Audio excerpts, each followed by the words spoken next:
You're listening to Leedom to Life, where it's our prerogative to explore what it means to be authentically human and fully alive. We have far more questions than answers, but believe that extraordinary answers can be found in the ordinariness of a journey. I'm your host, Emily Leedom. Hello, friends, and welcome to this episode of Leedom to Life. We are still launching season 3, getting back into the swing of things after an awesome summer and maternity leave for me and hitting the ground running back at work and all of those things. And I am so excited to have my friend Angela across the state from me, across 2 states from me, but here on my screen. Angela, welcome to Leedom to Life.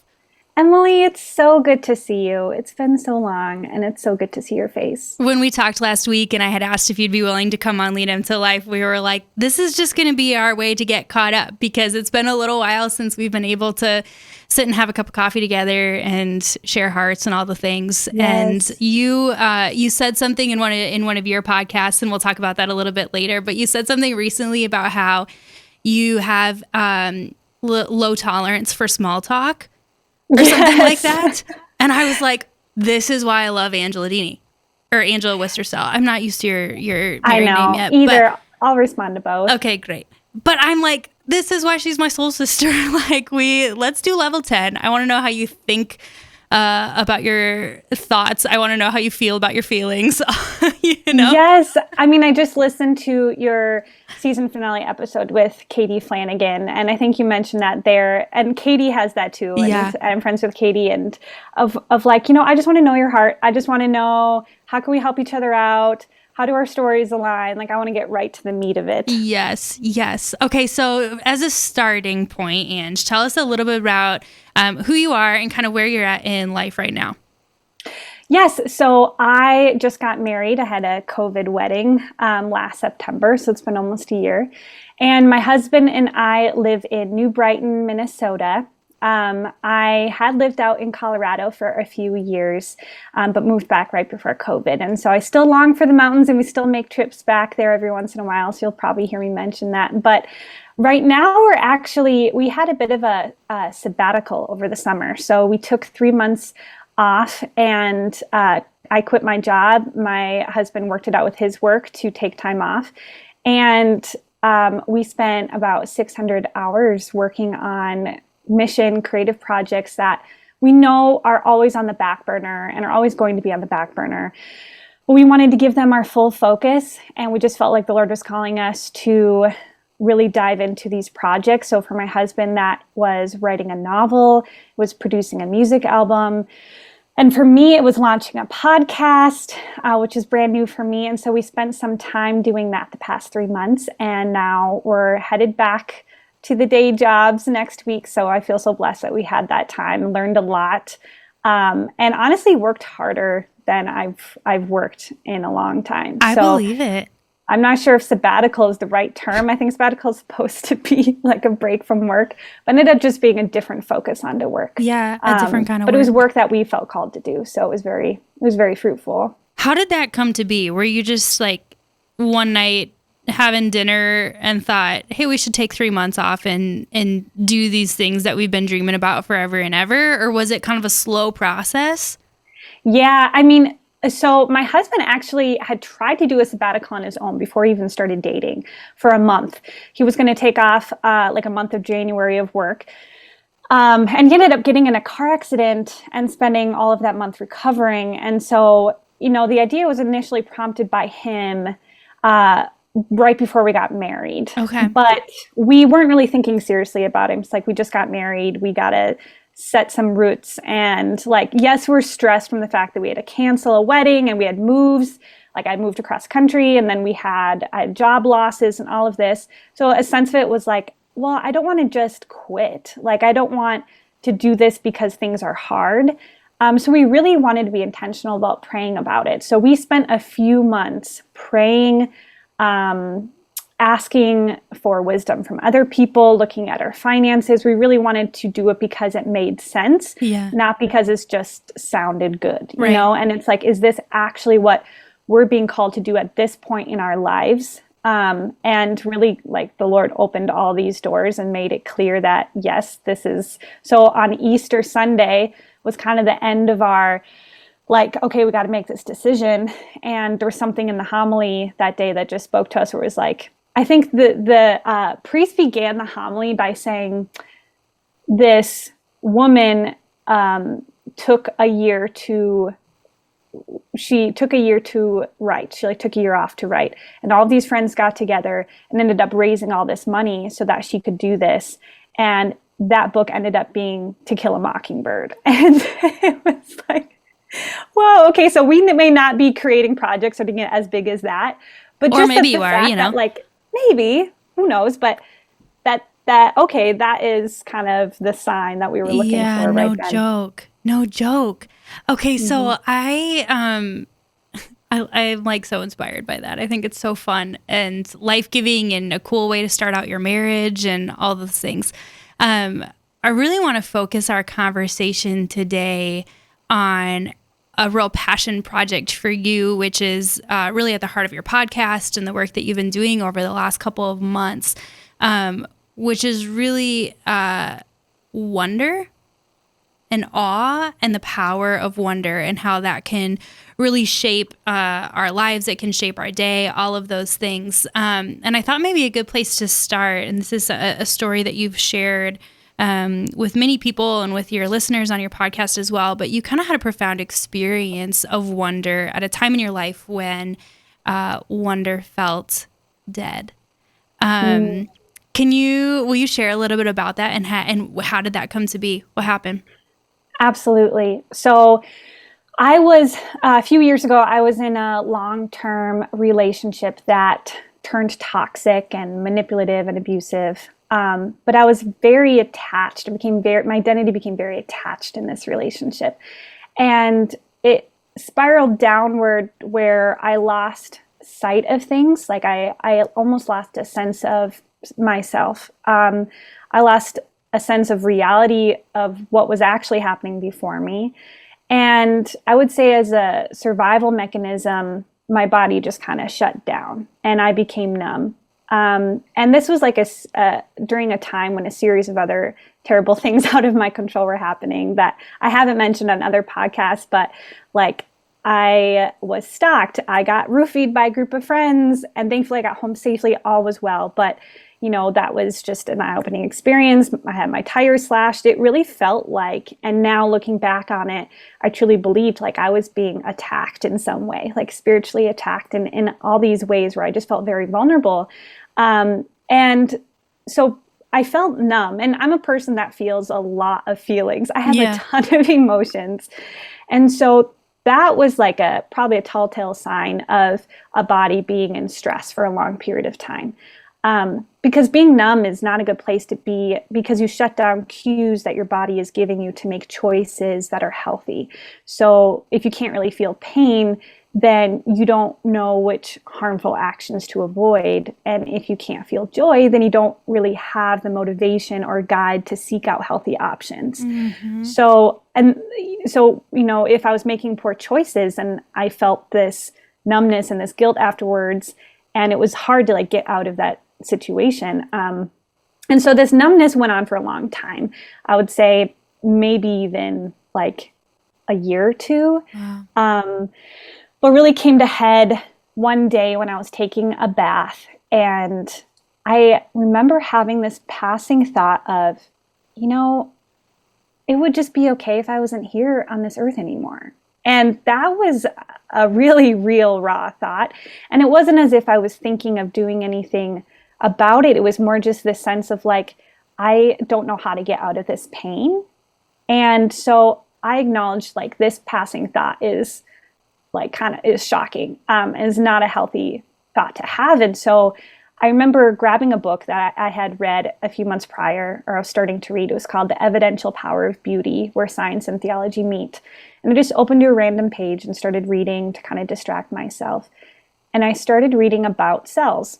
Now, I was like working in communications. I mean, the last time I read about cells was in high school biology in high school. Yes. So it's not something I like seek out to learn, but I just started reading. And the way that he described a tiny cell, and I'll just share right now, like a tiny cell is made up of 100,000 million atoms, which are the smallest things we can think of.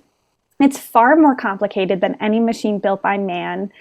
And if we think of a cell like it has like a mechanical system, it includes information storage, problem solving, automated assembly, just super intricacies and skills. And it's like an immense automated factory which carries out as many unique functions as all the manufacturing activities of man on Earth. That's unreal. So you think about it as like, if you magnified it to the side of New York City, it would just be like unparalleled in perplexity. And not only that, but it replicates its entire structure in a matter of hours.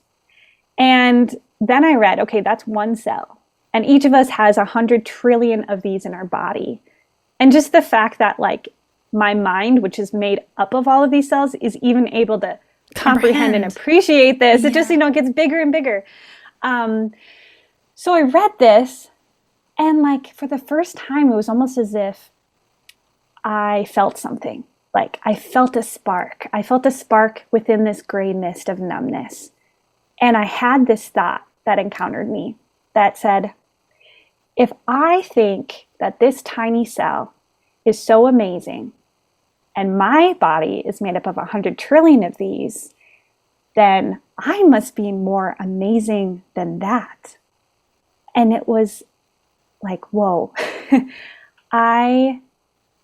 It was almost as if it gave me a little bit of strength. It gave me a little bit of sense of direction. And I thought, I want to learn more. I want to read more about things that are going to give me this sense of like, I am strong. Like I am valuable. I am a wonder. And so then without realizing it, I started to seek out things that gave me that sense of wonder and awe and beauty. So I was out in Colorado. I had a view of the mountains. I would go for runs, and I started walking and looking at the mountains and stopping when I saw a flower and listening to beautiful music and looking at art. And I just started to try to surround myself by beauty, as almost as if I was like clinging to it for dear life. And I don't think at that point I made the connection that like I was encountering God in the mystery of those beautiful objects and beautiful things. But I came to know that. Mm-hmm. And so I think that's what became powerful for me, was like, when we encounter true beauty, we're encountering this mystery of heaven and this mystery of God's plan for us, of God's plan for the earth. But it's accessible. Like wonder and beauty is accessible to us to have this encounter. And it was almost as if like in that moment of numbness, beauty was choosing me.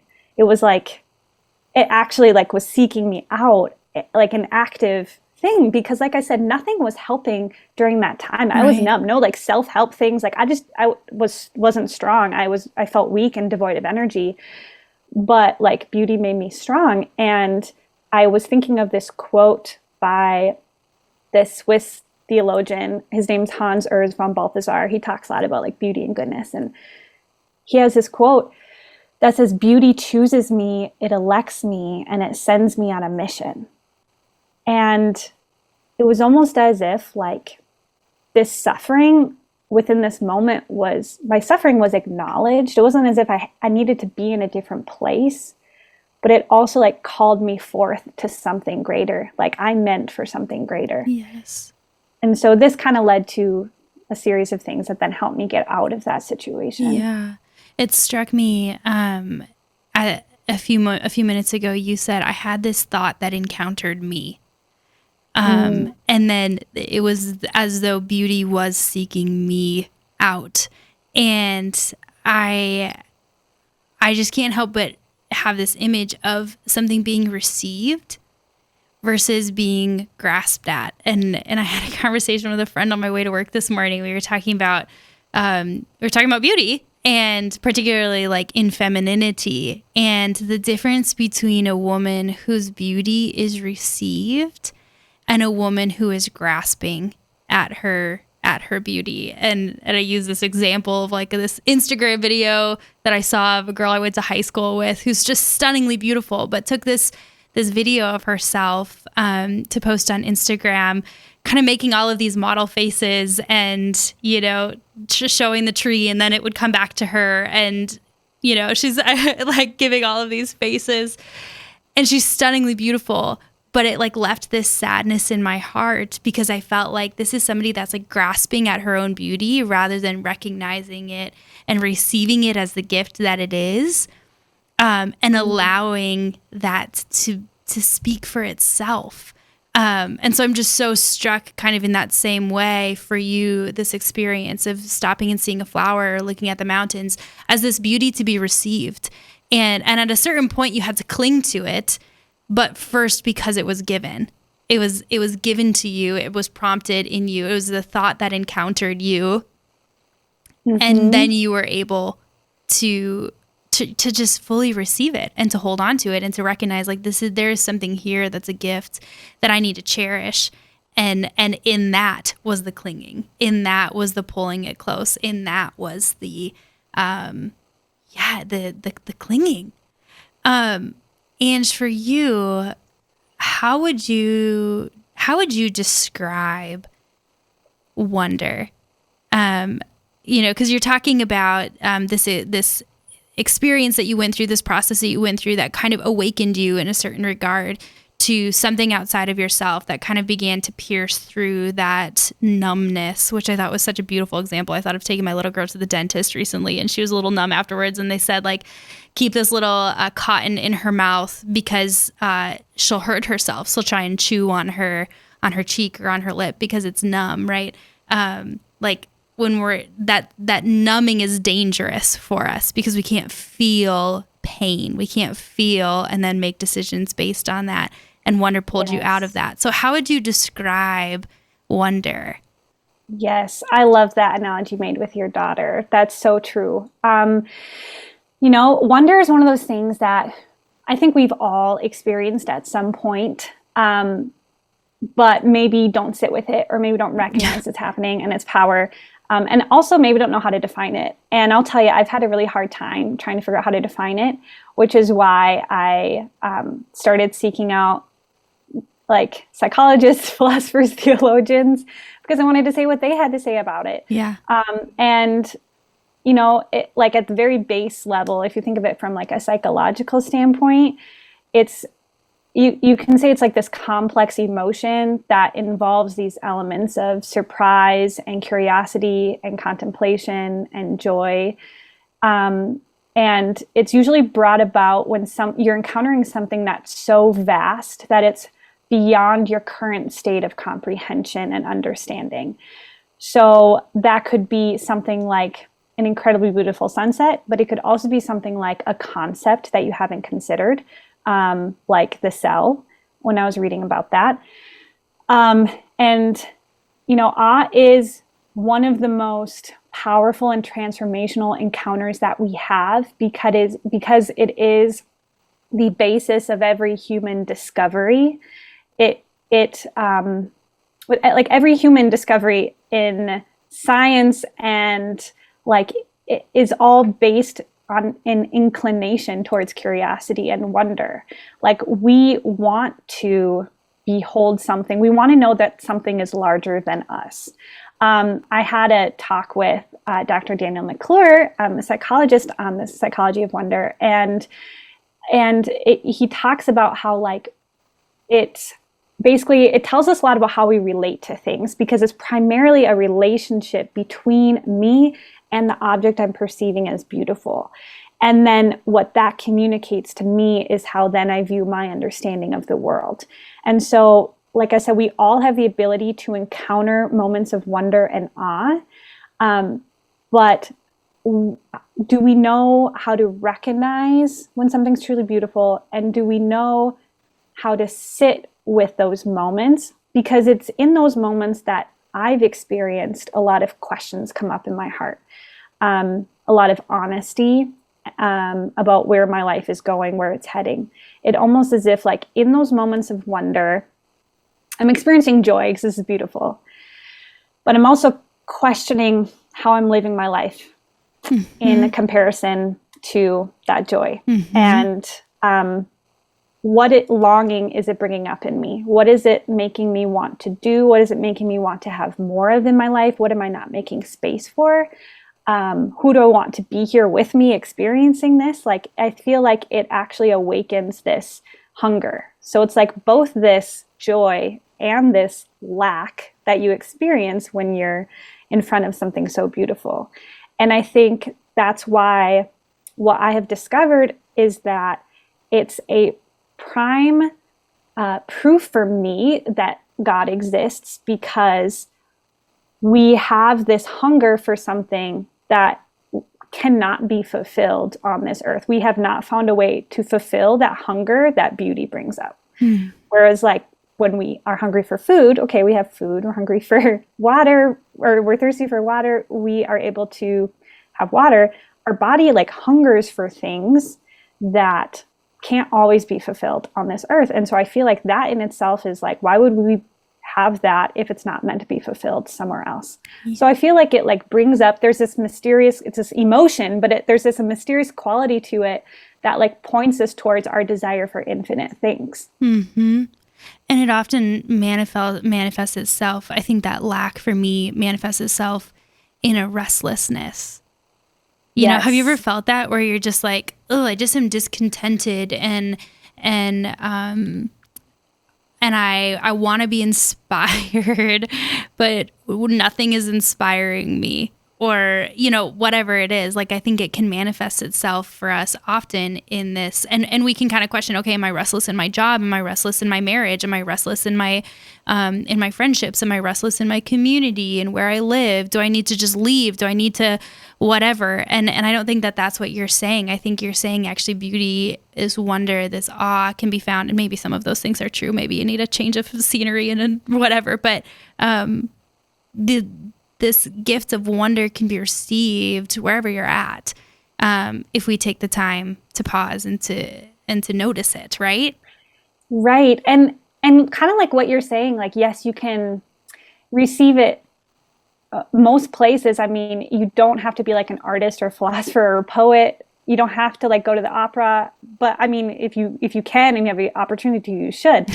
But it's also what you were saying before, you can't also grasp at it to come.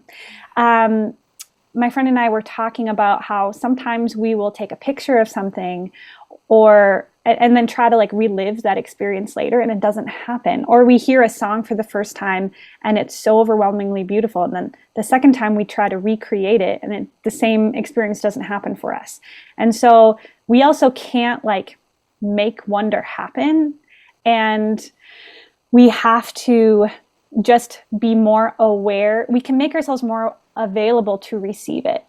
And partly that includes like quieting our minds, practicing being more present, practicing pointing out things that you think are beautiful. And then I think your awareness and appreciation of them grows. Like, for example, I'd go for a walk with my husband and I started pointing out things on the walk. And now it's second nature to notice things when I'm going on a walk by myself, to look up and see how the leaves on the trees move, to see how nature is never in a rush, it's never in a hurry, how this little flower that grew here, I might be the only one that sees it in its whole lifetime. Yeah. Like, it might die tomorrow, and I just happen to like notice it. And like, why? Like, what a gift that is. And like, that speaks so much to our life. I think our lives are so based on productivity and things having to have an outcome and things having to have a use to them, that if they don't, they're not seen as valuable. And this is why I think we can be losing our ability to wonder as we get older, as we have more responsibilities, just in our world right now with a lot of noise, a lot of conversations around things. But it's this losing of wonder that has these profound implications, not only in our own lives, but like in our communities, in our world, how we connect with one another, our mental health. like wonder plays a role in so many aspects. So it is something that you can practice, and it is a muscle that you can build. And like beauty will find you, it will encounter you. Yeah. Yeah. As we're thinking about this, it's shifting a little bit my perception of beauty. And I'll tell you what, the example that comes to my mind. So my girls got new swimsuits, and on Claire's swimsuit is a narwhal. Do you know what a narwhal is? Yes. Okay, like the weird from, whale. From Elf. Yes. What is the whale's name? Do you know what I'm talking about? Mr. Narwhal. Is it just Mr. Narwhal? I think it's Mr. Narwhal. Well, that's anticlimactic. I was really excited. He goes, bye. Yeah.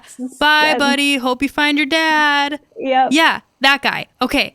So on her swimsuit is this like really cute narwhal. So anyways, the other day she comes up to me and says, Mommy, do you know where my narwhal clothes are? Do you know where my narwhal clothes are? And I thought she was asking me, do I know where her normal clothes are? Like her normal clothes instead of her pajamas or something like that. And I'm like, yeah, they're in your dresser, So she comes back and she says again, do you know where my narwhal clothes are? And then it dawned on me, are you saying narwhal? Like, are you looking for your swimsuit that has the narwhal? And she said, yeah, the narwhal, which I was just really impressed that she knew what a narwhal is, first of all. But it triggered for Matt and I, like, what is a narwhal? We've never thought about this animal before. Have you ever seen a picture of one? They're so ugly. I actually didn't even know that they're real. They're real, apparently. Well, now I'm like, maybe I'm being punked on the internet or something, but I'm pretty sure they're real. Bill, are they real? Do you know? Okay, Bill says they're real. So they're like the unicorns of seals. Yes, exactly. Yes, exactly. So we pull up these pictures of these narwhals, and I'm like, this is the ugliest animal, top 5 ugliest animals that I have ever seen. Are you Googling one? I'm Googling one. It's like not an attractive thing. Like its skin is kind of gross and like marbly almost, and it's not soft. And the horn on it is twisted like a unicorn's horn kind of thing. And they're like really long. And I just think, gosh, that's got to be really uncomfortable, But anyways, I was like captivated by this ugly narwhal. And by the way, Emily, there is a book called "What Is a Narwhal" on Amazon right now, so you can. I'm totally buying that book with your girls. When in that picture, the cartoon, it's cute. In real life, it's not cute. It's not a pretty animal. I see what you're saying. But I'm it's shifted, I think, for me, especially knowing that we were going to have this conversation. It kind of shifted for me, or like opened up a little bit more. What is beauty? And this like mystery about wonder, that we can actually wonder at things that are not necessarily beautiful or in the way that we think of beauty. And that translates to suffering. Like we can wonder before the mystery of suffering, because even in suffering, there's an immense beauty. And I know that was a big jump from the narwhal to suffering, but like, I just think it tested for me, like, what do I perceive as beautiful? And do I perceive the intricacies of this animal that's been created to do this particular thing in the ocean? Do I recognize like the power of that and the beauty of that? And in the same way, do I recognize the beauty of suffering, of a cancer diagnosis, or of loss even? Because sometimes suffering is severe. Sometimes beauty is severe. But that can still produce wonder in us. Yes. I think that is a really important point, is especially just talking and looking at this the past couple of years with COVID and all the social injustices and all the conversations politically. It was almost as if on one level, I was thinking, well, a podcast about wonder and awe, I don't want it to translate to like a rainbows and unicorns. Toxic positivity where everything's good all the time. But then I realized, no, like you can have both. You can acknowledge where you're at and also see and also need to see like the beauty that is around as well. I think of this quote I'd like to share by John Paul II in his letter to artists that he did in 1999. And because I think it just speaks to the strength that beauty actually like gives us. He said, "People of today and tomorrow need this enthusiasm if they are to meet and master the crucial challenges which stand before us. Thanks to this enthusiasm, humanity, every time it loses its way, will be able to lift itself up and set out again on the right path. In this sense, it has been said with profound insight that beauty will save the world. Beauty is a key to the mystery and a call to transcendence. It is an invitation to savor life and to dream of the future." And I just think that that's a wonderfully stated statement where it like beauty acknowledges suffering because I feel like it points us to reality. So first we have to acknowledge the state of things. Like beauty opens up the curtain to say, hey, this is my life right now. Because when you're in the state of wonder and awe, you are very much in a present moment mind state, which does a lot of things for your brain. You're actually more open and available for change. You're more available for curiosity in discussions, more tolerant. You are actually able to receive the sense that you have more time in your day, which is really interesting. And you also, like people who experience more wonder and beauty tend to be more philanthropic, give back more to their community. And I'd say like all of these circumstances are, again, like perceiving reality in front of you as it is, not like putting your own mindset and conceptions on what's happening in front of you, but just allowing it to like speak to you. Like, what is this reality showing me? Which is acknowledging the suffering. But then it also, like by practicing gratitude, by pointing out something and noticing its beauty in it, also gives us strength. And so that's an important mindset. I mean, I've talked to people who, like one of the people I talked to on the podcast was in a terrible car accident and became paraplegic. And she talked about in the hospital how she started to write down things that gave her this sense of awe and wonder, like water going through her hair when the nurse was washing her hair and feeling her fingers on her scalp. And so it's like within the moments of suffering, I feel like often we are still given moments of goodness, and beauty is tied so much with goodness because there is like a morality to it. So that's why we find beauty in experiences like an old couple holding hands, you know, that's been married for a long time. We find beauty in saintly people like Mother Teresa, who may not be like what you would see on a cover of a magazine, you know, but like many people call her beautiful because of what she radiated from within. Yeah. So there are aspects to what beauty kind of is defined as in theology and philosophy and science, where it's like it intersects these things of wholeness and harmony and radiance and splendor. Like all beautiful things have these things in them, even if it's not physically attractive. Yeah. And it evokes love in some regard. Like I think of the Mother Teresa example that sure, you know, you might not see her on the cover of CoverGirl or whatever. Is that still a magazine? I don't know. I don't know.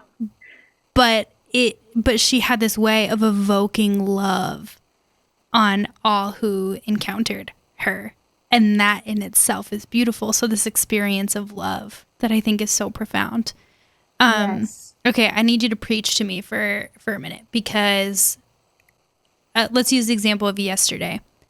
Yesterday felt like a dead sprint the whole day. It just, I just felt like I was running hard. And to the point, even like all the way through the end of the day, trying to get, you know, girls to bed And I just recognize like, I'm not patient with them. I'm frustrated. I'm tired. I've been running hard. I'm in like get things done mode. And I just like was not in a great place. Like essentially I was not practicing this wonder. I was not practicing taking the pause. I was not practicing or in this state of like being present to them. And I remember having a priest, when a good priest friend of mine, when Lily was born, challenged me. He said, you're a nursing mom. When you nurse, put your phone away and look at her and be present. Right. So like I have this desire to do that. And yesterday I just felt like I was not doing it.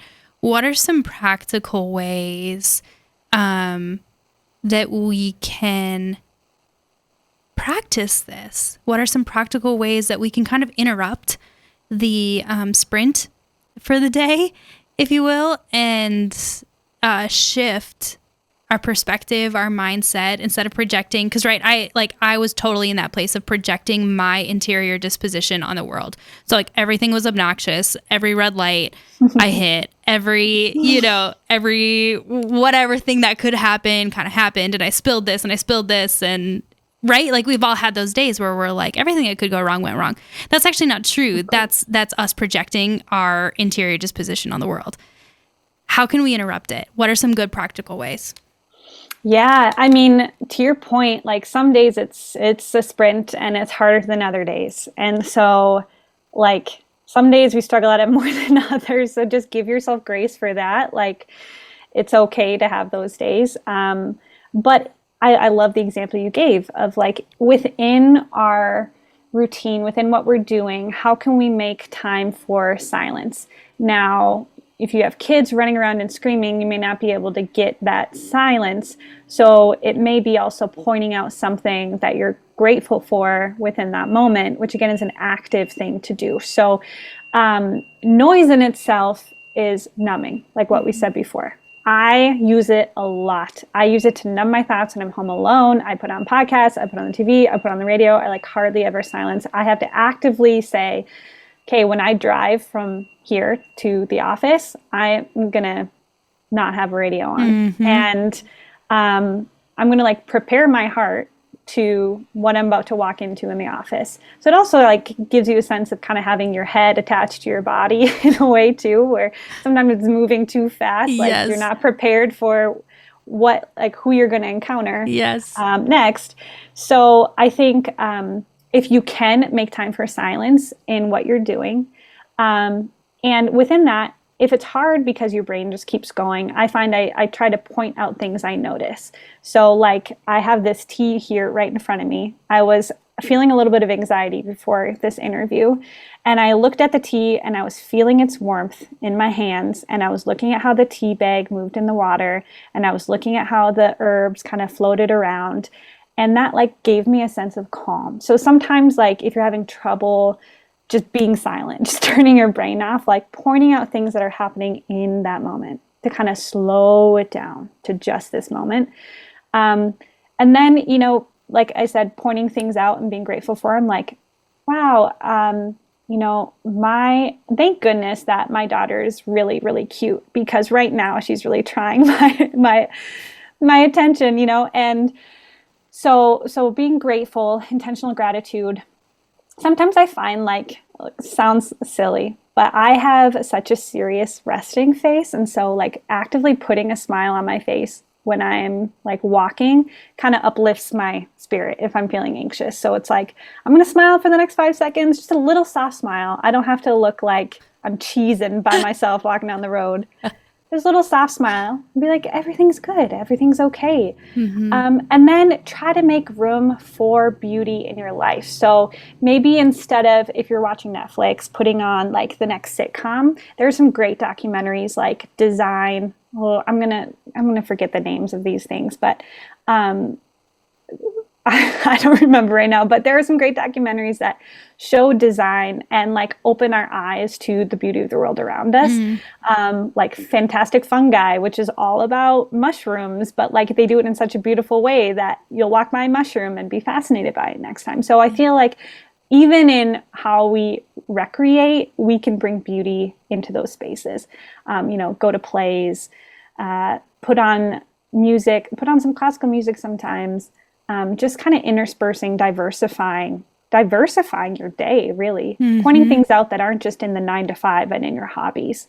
Yeah. Oh man, those are such great examples and super implementable and very, very practical. And I love I'm struck particularly by the light smile on our face and that connection to our body and this attentiveness to our body, which is really just mindfulness, like the practice of mindfulness, which Christians have been doing for ages. We just call it something different. We call it prayer. And then I wanted to mention one more thing that I think is really important. Yeah. If you can do this once a week, do something gratuitous. So meaning like not for any gain or for any end goal or for any use. So for example, I'm not a painter, but I get these tiny little canvases and I'll just paint. This sounds funny. Some people like to color. I don't like to color like the adult coloring books because I see what has not yet been done. Yeah. And I'm like, gives you anxiety. That doesn't work for me. I need something completely fresh and blank where there's no end. Like I can end at any time and it's complete. It's not going anywhere. I may save it for a few days, may give to a friend, who knows, but like there's no purpose in it. Playing piano, playing an instrument. These are things where it's like, do something not for someone else, not for any end goal, just like receive that moment. Will you hold me accountable? I want to learn how to play the piano. I've got the basics, but I literally, just a few days ago thought, I think it's time for me to pick up the piano again. Like there's just something human about that. There's something human about being able to play an instrument and there's something integrated in it, or painting or whatever that hobby is, those hobbies. And I love that you're just naming it as gratuitous. Like it doesn't have a usefulness in a lot of ways. It doesn't have like this glamour or this thing that's productive or that has an endpoint. It's simply to be. Like there's such a presence in it, which I think is beautiful. And I feel like we need a whole part 2 of this episode. And me too. Okay, great. So that was me talking you into coming back for another episode down the road or later in this season, because it's just so helpful. I have one more question for you. I ask all of the guests that come on Leedom to Life, what is a question that you have been pondering? We always say that this is a place with more questions than answers. And I think it's through asking ourselves big questions, little questions, that we learn that we can engage in wonder about the world around us and all of those things. So I want to know, what's a question that you've been pondering? I've been pondering, who am I supposed to encounter today? Like that's the question I've been asking myself. I have been at home like 24 hours a day. So most days it's like, well, maybe I'll see my husband for a little bit today. Guess I'm encountering him. But now that I'm going to be going back to the office, be out of the house more. And so it's going to be like more intentional. I think I just realized the loss of human connection this past year. And so like, how can I encounter someone today and actually like go past small talk with them, or small talk with them? Sometimes that's enough too. Yeah, that's an encounter in itself. I love it. Who am I supposed to encounter today? Lord, bring them forward. That's so good. Mm-hmm. Hey, what's your Instagram account, and how can people sign up for your newsletter and listen to your podcast and all of that? It's so good. The world needs it. Yes, it does. So the podcast is called Awake to Wonder. It's on Apple Podcasts. It's on Spotify, wherever you listen. You can also go to awaketowonder.com. And that's how you can sign up for our emails. They just go out once a week, every Wednesday when our episode posts. So we have an episode every Wednesday, and we talk to scientists, philosophers, theologians, stay-at-home moms, everyone, to just kind of converge on this topic of why we need more wonder and opening ourselves up to the beautiful realities around us. I love it. I love it. Okay, friends, we'll definitely go find Angela there. She's just doing great things for the world, for personal and societal growth, which is kind of one of the taglines in your show. And I just think it's so profound. So go find her there. And friends, I hope that you share this episode with someone that you think would benefit from it. Maybe somebody that's like me, a little bit in a sprint right now and simply needs a pause to be drawn out of ourselves. So share it with a friend, somebody that you think might benefit from it, and we will see you next time. Thanks, Ange. Thank you.